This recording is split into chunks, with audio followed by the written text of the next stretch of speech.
Raven Rock to me, like what it is, what it's for? No. Raven Rock, like Area 51, remains one of the U.S. government's most classified installations.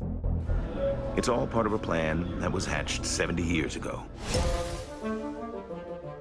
In the 1950s, the government came up with plans for a deep underground command center where the president and, a few hundred staff members not only could take shelter, but also could direct a nuclear war. The plan is called Continuity of Government, or COG.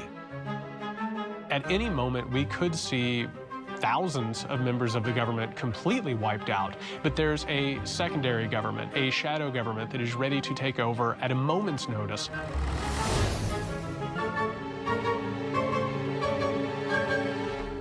Raven Rock is an underground backup Pentagon. It's the most unbelievable place you can imagine. You're 768 feet below the surface.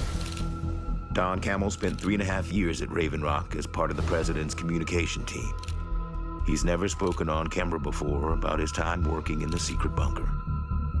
Basically, they carved out a city underground that could survive a direct hit from a nuclear blast. After you go through the security, you walk in and it's basically an underground tunnel. There's a blast door that was 3.5 foot thick that weighed 30 tons. You go through like an airlock, and they had 2 of those doors, and then you walk another half a mile. A half-mile deeper into the mountain is the bunker itself. And you're going past 5 buildings. Those represent the 5 rings of the Pentagon. And each of those buildings are 3 stories tall, and they probably have 50 to 80 offices per floor. The buildings are mounted on springs to survive the shock waves from a nuclear blast.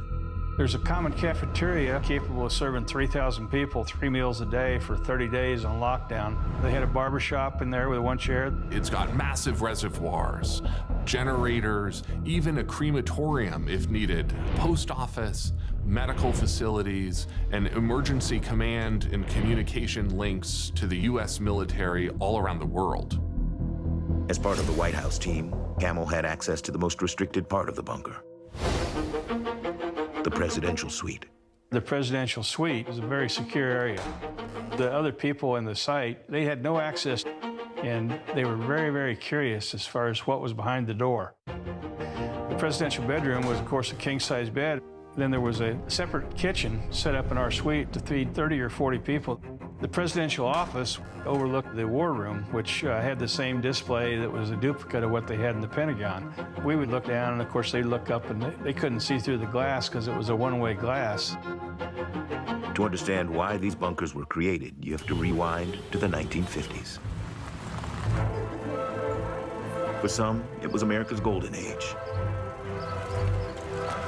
But it was also the dawn of a ruthless fight for global supremacy. The United States and the Soviet Union stand on the verge of direct military confrontation, in which both sides built up an arsenal of spectacularly powerful weapons